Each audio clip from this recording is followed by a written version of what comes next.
Hello अस्सलाम वालेकुम guys, I am Aleem from learning English with Aleem. और आज हम गेट के बारे में पढ़ेंगे, चेक करेंगे उसका इस्तेमाल कहाँ पर इंग्लिश लैंग्वेज में होता है और हम कैसे कर सकते हैं। सही है। तो गेट जो है बड़ा इनफॉर्मल वर्ब है। सही है। और इसका इस्तेमाल हम जो नेटिव्स हैं बहुत ज़्यादा करते हैं इंग्लिश लैंग्वेज में। तो चेक करेंगे, उसकी देखेंगे कहाँ कहाँ पे किस तरीके से इसका इस्तेमाल किया जा सकता है। तो देखते हैं। सबसे पहला देखिए, यहाँ पर बताया जा रहा है गेट के प्लस नाउन या प्रोनाउन के साथ उसका इस्तेमाल कैसे होता है। सही, यहाँ पर हमने कुछ बताया, उसके मीनिंग्स बताए हैं थोड़े बहुत कि कहाँ पर वो इस्तेमाल हो सकते हैं। It's usually means receive, fetch, obtain. आम तौर पर इसका मतलब ये होता है कि आप कोई चीज़ ले रहे हैं किसी से। सही। कभी कभार इसका मतलब अंडरस्टैंडिंग से भी होता है। तो हम चेक करेंगे आगे जाके, हम कुछ एग्जांपल्स देखते हैं ताकि थोड़ी चीज़ें हमारे पास क्लियर हों। पहले उसमें देखिएगा, यहाँ पर एग्जांपल में हमने लिखा है I got a letter this morning. Okay.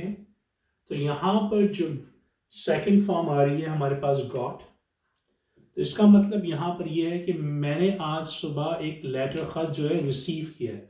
मुझे एक सुबह जो है ख़त मौसूल हुआ है, रिसीव किया है मैंने। तो यहाँ पर जो हमने गॉट लगाया उसके मायने रिसीव्ड करने से एज पास्ट टेंस, कि सुबह मुझे एक लेटर मौसूल हुआ है। I received a letter this morning. Okay. तो यहाँ पर कैसे होगा, ये रिसीव के मायनों में आ रहा है। इसी तरीके से आप कुछ और कह सकते हैं अगर आप यूज करना चाहें उसका गेट को या गॉट को अपनी सेंटेंस में लेकर आना चाहते हैं, तो वहाँ पर याद रखिएगा जहाँ पर आप कुछ चीज़ों पे रिसीव लगाते हैं वहाँ पर रिसीव के बजाय आपने गॉट लगा देना है। दूसरी एक और इसकी देखिए, यहाँ पर एक और इसकी एग्जांपल है, can you come and get me from the train station when I arrive. अच्छा, यहाँ पर जो गेट का मतलब है कलेक्ट करने से। Can you come and collect me from the train station, क्या आप आ सकते हैं और कलेक्ट कर सकते हैं मुझे ट्रेन स्टेशन से जब मैं वहाँ पर आऊँ, व्हेन आई अराइव, जब मैं वहाँ पहुँच जाता हूँ आप कलेक्ट कर सकते हैं। अच्छा, दूसरी चीज़, तो यहाँ पर हमने यहाँ पर कभी कभार उसको, अब यहाँ पर क्या है, गेट का हमने किस तरह मायने में ले रहे हैं, can you come and get me, can you come and collect me. यहाँ पर उसका मतलब कलेक्ट से है कि मुझे आगे कलेक्ट कर लिया जाए। आप क्या मुझे कलेक्ट कर सकते हैं जब मैं व्हेन आई अराइव। अच्छा, दूसरी चीज़ यहाँ पर अराइव है, कभी कभार अराइव के मायनों में भी आप उसको ले सकते हैं। आप ये कह सकते हैं can you come and get me from the train station when I get there. You see, कभी कभार अराइव को हम गेट के मायनों में यूज कर सकते हैं कि जब मैं वहां पहुंच जाता हूं तो आप मुझे ले लेंगे। तो रादर देन से अराइव, मैं आपसे कह सकता हूं can you come and get me from the train station when I get there. Mean कहाँ पे पहुंच जाऊंगा, ट्रेन स्टेशन पे। So when I get there, जब मैं वहां पे आ जाता हूं तो हम वहां से पिक कर लेंगे। इसी तरीके से यहाँ पर देखिए, let me get you a drink. अब यहाँ पर गेट के माने लाने से है। सही, let me fetch you a drink, let me get you a drink, मुझे लाने दीजिए, आप बैठिए यहाँ पर। और या आप ये कह सकते हैं you sit down here, let me go and get the drink for you, और I will go and get the drink for you. इस मीन मुझे जाने दीजिए, मैं लेके आपके लिए ड्रिंक लेके आ जाऊंगा, मैं कुछ और चीज़ें लेके आ जाऊंगा अगर आपको कुछ चाहिए। तो यहाँ पर गेट का मतलब लाने से, let me do it for you. Okay, let me get you a drink, let me fetch you a drink, let me bring a drink for you, okay, or let me bring you a drink, okay। तो यहाँ पर जो है इसका लाने से कि मुझे जाने दीजिए, मैं लेके आ जाऊंगा आपके लिए। तो गेट जो है वो उसके मीनिंग चेंज होते रहते हैं।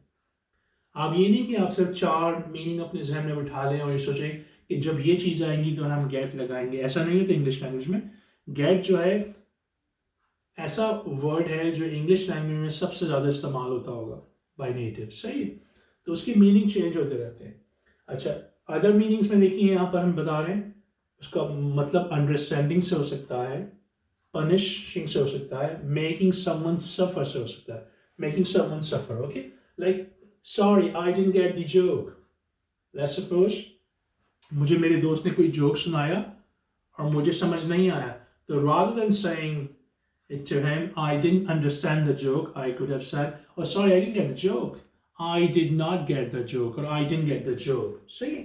तो यहाँ पर याद रखिएगा, इसके मायने अंडरस्टैंडिंग से हो रहे हैं यहाँ पर अभी, I didn't get the joke.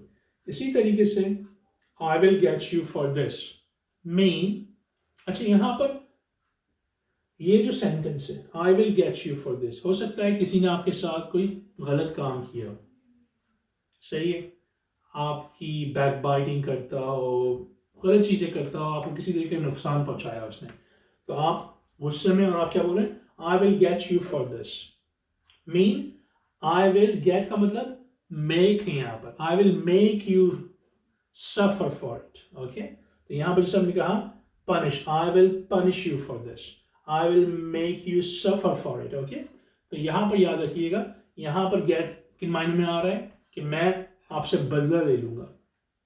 I will get you for this because what you did to me, it wasn't the right thing to do, but don't worry, I will get you for this.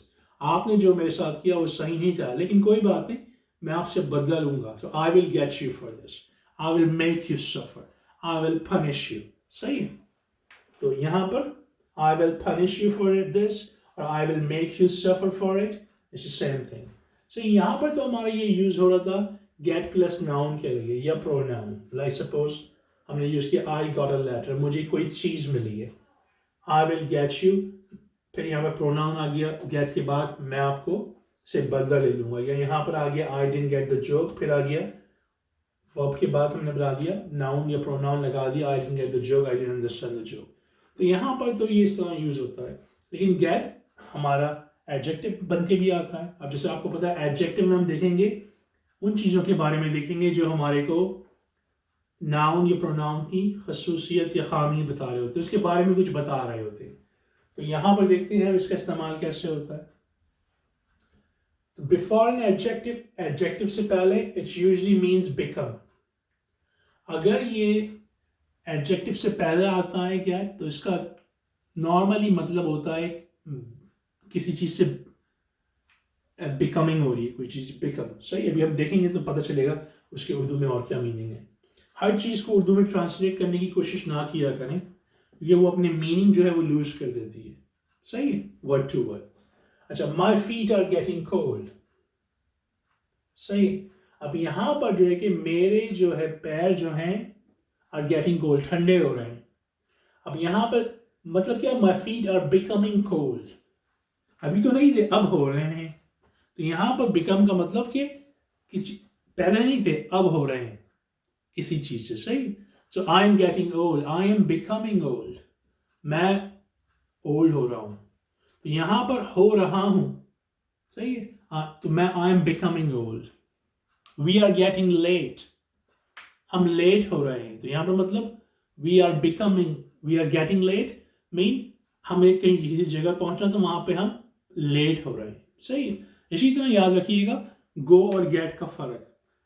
मैं आपसे बोलूं आई am going late और मैं आपसे बोलूं आई am getting late, इन दोनों में फर्क है. गोइंग लेट का मतलब मैं आपसे कह सकता हूं I am going late to work today, mean मैं आज जो जॉब पे जाऊंगा लेट जाऊंगा. लेकिन आई एम गेटिंग लेट इसका मतलब है मुझे देर हो रही है. I am becoming late for my work. Okay, तो यहां पर गेट का मतलब किसी चीज के होने से, हो रहा हो. सही है, तो ये बात याद रखिएगा.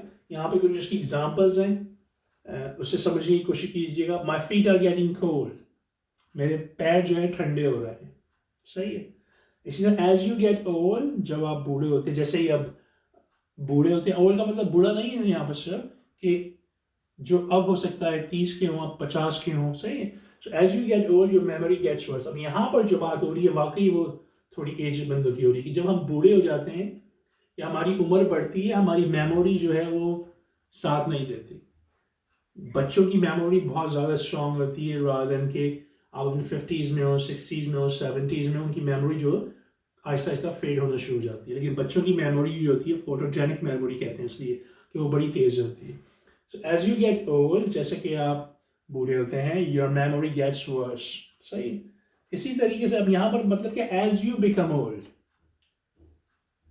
Your memory becomes worse as well, क्योंकि उससे उसका ताल्लुक क्या है सॉरी, कि चीज तब्दील हो रही है, तब्दीली से है, सही है। तो यहाँ पर कहता my feet are getting cold, मैं अभी बैठा हुआ हूँ, अभी कोई मसला नहीं है, अब वो तब्दील होना शुरू है, my feet are getting cold now.